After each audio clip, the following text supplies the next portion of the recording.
Sesosok mayat pria terbungkus plastik ditemukan di samping jembatan tol Kampung Bunder, Kelurahan Bunder, Kecamatan Cikupa, Kabupaten Tangerang, Banten pada Selasa, 18 November 2025. Satuan Reserse Kriminal Polresta Tangerang, Polda Banten kini tengah menyelidiki temuan mayat tersebut.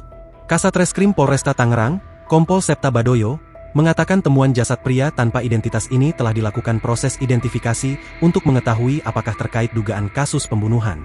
Untuk jasad korban saat ditemukan warga belum bisa dikenali identitasnya. Dan saat ini kita masih lakukan penyelidikan lebih lanjut, kata Septa di Tangerang pada Selasa.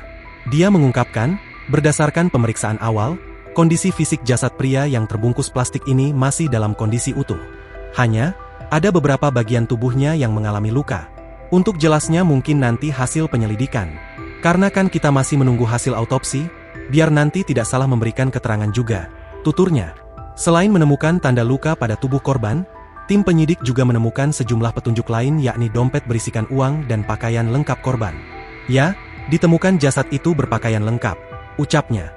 Lebih lanjut, Septa mengungkapkan kronologi penemuan mayat pria itu berawal dari laporan warga yang hendak berangkat ke ladang sekitar pukul 8.10 waktu Indonesia Barat.